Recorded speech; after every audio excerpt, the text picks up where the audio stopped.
C'est la période la plus importante de l'année. Celle des grands rendez-vous qui se succèdent sur les scènes nationales et internationales. Après analyse de leur jeu en début de saison, Maxence, Inès, Martin et Lucas précisent leurs objectifs, parfois avec la nécessité de faire face au changement. La quête du résultat reste leur première motivation, des grands prix nationaux jusqu'au championnat d'Europe.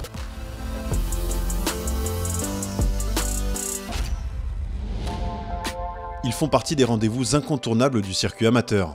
Début juin, les internationaux d'Allemagne sont le terrain de jeu des meilleures joueuses européennes de moins de 18 ans, dont fait partie Inès Archer. Eh bien, nous sommes en Italie. Non, je rigole. Non, on est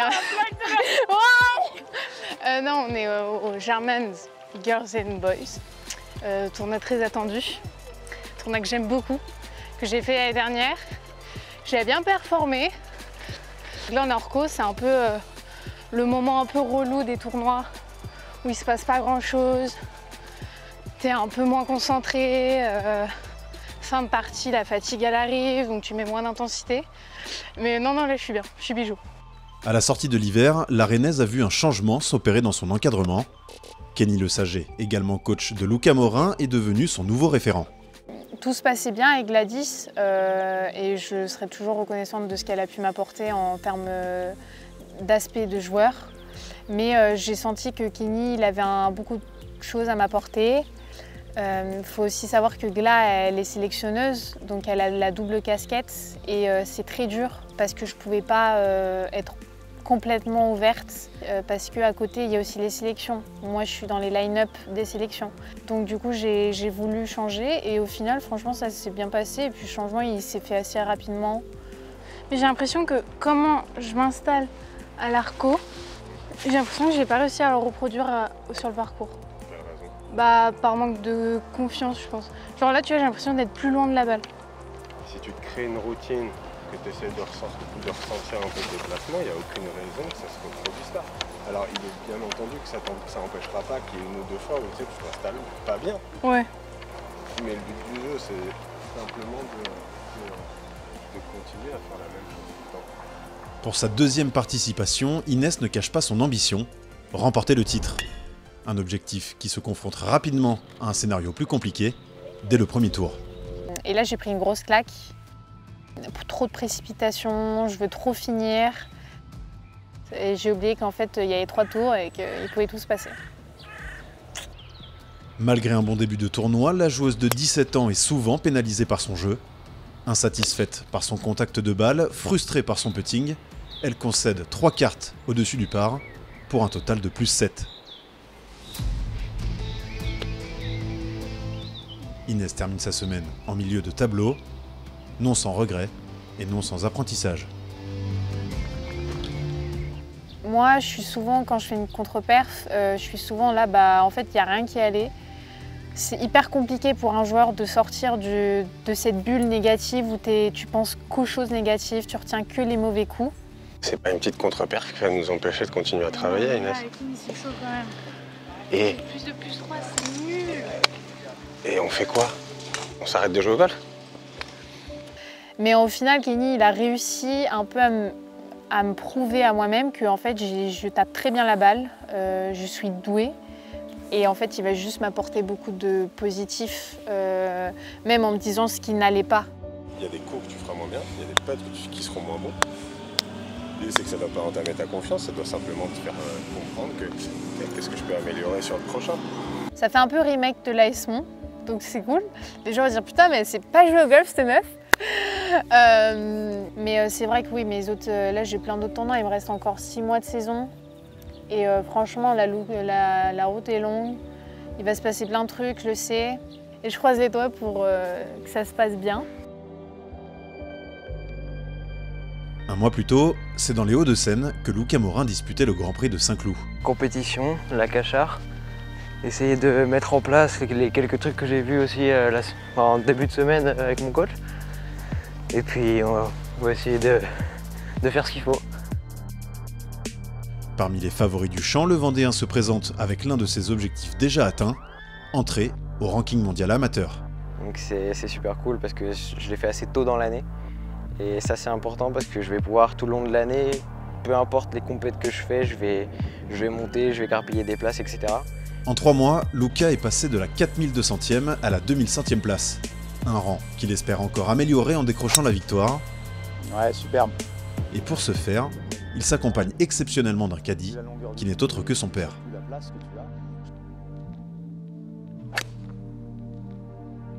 Excellent shot. Magnifique. Super rythme, tranquille. Bravo. Il n'aurait pas fait mieux. Comme c'est mon père, il me connaît, je le connais et il sait qu'à certains moments, j'aime bien avoir des moments où il me taquine, il me pique pour pouvoir perfer. Fort d'une victoire et de 2 podiums en 7 tournois, le joueur de 16 ans décide de se lancer seul au premier tour. Mais récemment, il s'est embarqué dans une quête technique, au point d'en oublier l'essence du jeu. Il rend alors une carte de plus 9, 13 coups derrière la tête, et demande à son père de l'accompagner dès le lendemain. Forcément, un père et son fils, son adolescent, des fois ça a des petites frictions, c'est normal, mais moi j'ai beaucoup de frustration, mais lui, comme c'est mon père, c'est comme s'il jouait à ma place en fait, donc lui aussi ressent beaucoup de frustration. D'habitude, on se frappe un peu sur le parcours, mais là, on est obligé de se retenir. Mais des fois, il me le fait ressentir un peu trop. Mais des fois aussi, c'est bien qu'il me le fasse ressentir parce que justement, ça me booste en fait pour me montrer à moi que j'y arrive et que je sais faire. Et comme ça, au moins, ça me fait une satisfaction quand lui aussi, il est content parce que je joue bien, quoi. Au deuxième tour, le binôme a de quoi être satisfait. Malgré un manque de réussite au putting, Luca parvient à scorer dès les premiers trous. Mais le danger le guette. Un cut à plus 10 le contraint à rendre une carte de plus 1 maximum, un sauvetage qu'il parvient à réaliser grâce à un ultime birdie au trou numéro 17. Putain, heureusement que tu fais un bon finish. Heureusement que tu finis bien. Heureusement que tu finis bien. Mais bon, écoute, ça va t'éviter de coucher sur un matelas cette nuit.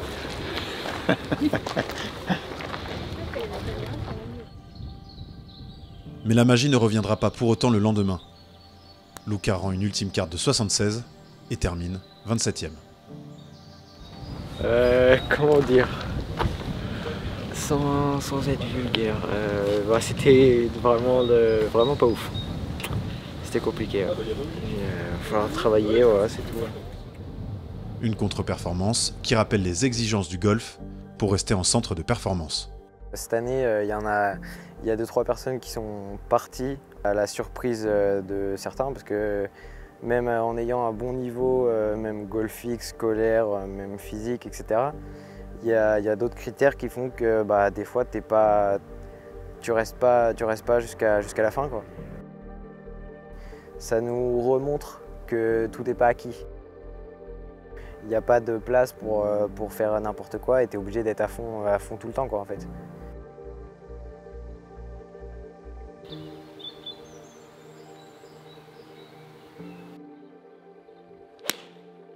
Le début de saison sur l'Alps Tour.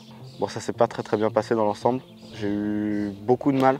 Je me suis mieux rendu compte de ce que c'était que l'Alps Tour, comment ça se passait, quelle ambiance il y avait, tout ça. Et en fait, c'est pas vraiment ce que j'aime pour l'instant, en fait. C'est formateur d'un côté, mais pas tellement sur le plan golfique du fait qu'on joue des parcours qui sont pas ouf et tout ça. Donc je pense qu'il faudrait que j'y passe à un moment ou à un autre. Mais pour l'instant, c'est pas encore une nécessité. Donc du coup, l'objectif, il a un petit peu changé, plus sur des tournois amateurs et de mon âge. Tu vas reprendre des balles, bois un coup, une petite pause et on attaque la perche. Oh, c'est un petit peu malade, ça. On choisit ce drapeau. Donc tu vois, tu as de la place un petit peu devant, pas trop derrière. Voilà ta situation. Donc combien de balles tu mets pour arriver à plus 2? Waouh, c'est ouf en vrai ce truc là. Allez, let's go.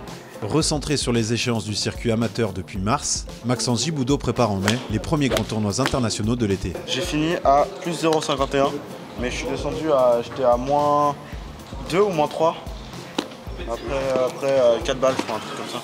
Donc je me suis bien gavé à la fin. Maxence a tendance à être en forme à cette période de l'année. L'année dernière, c'était le cas. Et il avait pas bien performé au German Boys. German, c'est un petit peu particulier parce que j'ai une petite revanche à prendre par rapport à l'année dernière.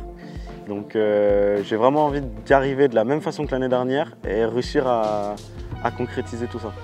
3 semaines plus tard en Allemagne, Maxence a rendez-vous avec ses attentes pour ce qui constitue le plus gros tournoi amateur européen de stroke play. 102 boys réunis sur le site des championnats d'Europe U18 et pour les 2 premiers tours, Maxence a l'heureux hasard de partager le jeu avec 2 de ses compatriotes. Ça peut être une bonne chose dans le sens où on se connaît déjà. Donc par exemple avec Adam, je sais quand il tape quel club par rapport à moi, ça fait tel club. Pareil avec Alaric. Mais à côté de ça, il faut réussir à ne pas se mettre dans le mood d'entraînement, mais à bien se mettre dans l'état d'esprit où on est là pour faire un score, quoi, pour jouer. Si sa concentration ne lui fait pas défaut, sa capacité à scorer le ralentit quelque peu. La faute à un driver cassé 2 semaines plus tôt, le contraignant à revenir au modèle précédent. Le jeu n'en reste pas moins bon, Maxence ne commet que peu d'erreurs avec un score total de -1. Insuffisant cependant pour coller au -13 du leader. Ouais, ça joue grave bien. Parce que moi j'ai fait quoi? J'ai fait dans le par -1. C'est pas la folie, mais ça va, c'est pas hors sujet. Et je suis 20e ou 19e, je crois, un truc comme ça. Donc c'est pas près de la tête, quoi. Donc ouais, ça joue pas mal quand même. Je pensais que ça allait moins bien scorer que ça. Quand on commence à très bien jouer à l'entraînement, on a les attentes qui peuvent monter. Et c'est quelque chose qui peut empêcher la performance d'arriver aussi. Alors qu'on a le niveau de jeu, mais finalement les attentes sont un petit peu trop hautes. Il suffit qu'on démarre un petit peu moins bien que ce qu'on a l'habitude de faire et on va se crisper, on va finalement commencer à avoir un mauvais enchaînement sur le parcours alors qu'il suffit juste d'être patient et de développer son niveau de jeu normal et ça finira par rentrer dans l'ordre. Avec un dernier tour, un coup au-dessus du par causé par une grande mésaventure sur son dernier trou,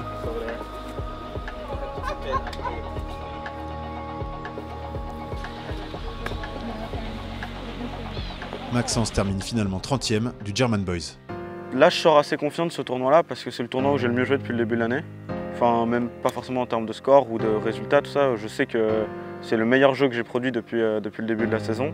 Donc je suis assez content, c'est que j'ai quand même réussi à tirer quelque chose de mon début de saison qui était moyen en résultat. Mais ça veut dire qu'il se passe quand même quelque chose. Donc je suis assez confiant pour la suite. La fin du mois de juin marque un tournant à l'échelle internationale. Les championnats d'Europe individuels se déroulent près de Valence en Espagne, où participent bon nombre de Français en préparation des échéances par équipe. Martin Couvraille de cela et détail non négligeable, c'est avec Peyo Iguaran, caddie d'un certain Francesco, qu'il travaille cette semaine-là.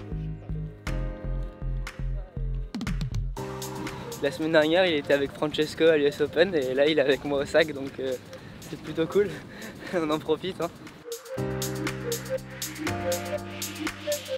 Pour moi, c'est un coup, c'est ici, c'est taper, pitcher sur les drapeaux, là-bas. Il va jouer peut-être un peu plus, 155. Ouais, 107. Ouais. En avant,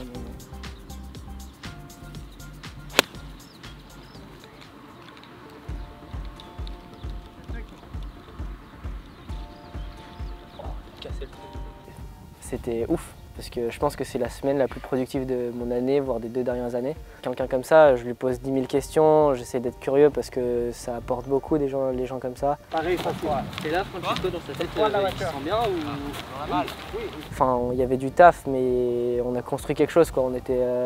On a appris à se connaître et tout, et là, franchement, c'était ouf. Je me sens pro quand je suis avec quelqu'un comme ça, quoi.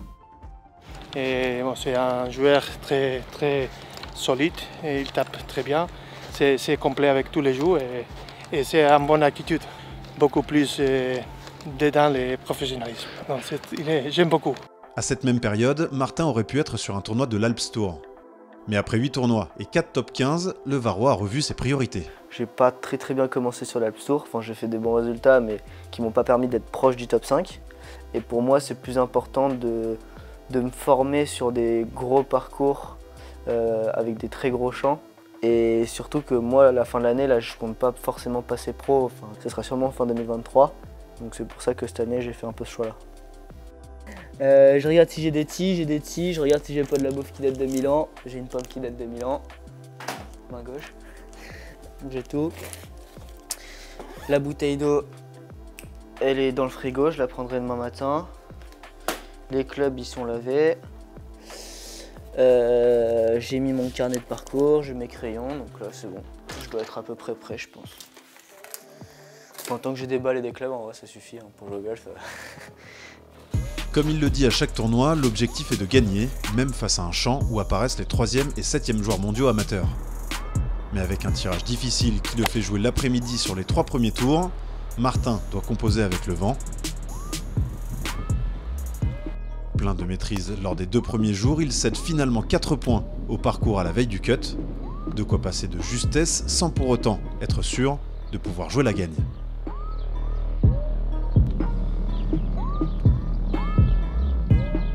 J'ai 30 de moyenne, je pense, dans le vent. Donc c'était dur de s'adapter, en plus les greens étaient vraiment différents par rapport aux 2 premiers jours et au reco.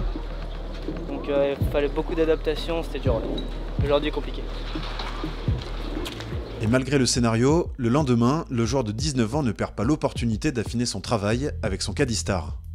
Dans l'ensemble, il y avait quand même des bonnes choses hier, donc je pense qu'il faut qu'on garde le fonctionnement. Sur les 3-4 premiers trous, essayer de bien faire attention au carry et à la roule de la balle sur la green. Et pour le reste de la partie, tu vois, faire un peu en sorte avec ça, parce que les 4 premiers trous en soi, j'ai pratiquement, au 1 j'ai un coup de fer intermédiaire, au 2 je vais avoir un coup de wedge, au 3 j'ai un long coup de fer, et au 4 j'ai un coup de fer un peu long, donc tu vois, j'ai à peu près toutes les profondeurs, quoi. Ouais. Je t'avoue, je te fais des parts du 1, je pensais quand même à gagner parce que je me suis dit j'ai 8 coups de retard sur le leader, non 9 je crois, il était à moins 5, j'étais à moins plus 4. Je sais qu'il faut une journée exceptionnelle pour le faire, donc c'est 9 en dessous minimum. Mais j'y ai quand même pensé au départ du 1, je me suis dit si t'envoies une grosse journée, il y a moyen d'être proche des leaders. Grâce à une journée presque parfaite, Martin Kouvras se rapproche des leaders, au point d'être un temps meilleur français au classement. Il conclut sa semaine à la 23e place avec une dernière carte de -3, et avec pour meilleure consolation, avoir battu son pote Bastien Amat dans un pari en tête-à-tête. On avait mis 20 € pour le tournoi, donc c'était assez serré quand même, même jusqu'aujourd'hui. J'avais que 2 coups de retard. Et là, il a pris du terrain, on va dire. Sauf qu'il n'y a plus de tour, donc je peux plus rattraper. Mais ouais, c'était 20. Parce que je perds à chaque fois que je joue contre lui. Donc j'essaie de regagner de l'argent, mais j'en perds encore plus. J'ai démarré une saison à vouloir passer pro, pas rapidement, mais à vouloir être en tout cas dans les 5 du challenge de l'Alps Tour rapidement. Au final, avoir une saison pas sans but parce que j'ai toujours des objectifs, mais avec pas d'objectifs de résultats concrets, quoi. Donc ouais, c'est difficile, mais après, il y a pire, quoi. C'est jouer les plus gros tournois amateurs avec les meilleurs joueurs mondiaux sur des parcours de ouf, avec des caddies comme ça. Je vais pas non plus me plaindre et je vais pas dire que c'est difficile à faire. Beaucoup de travail reste à accomplir pour les 4 joueurs des centres de performance. Une demi-saison les attend encore pour les faire progresser, avant de faire de nouveaux choix pour leur avenir personnel.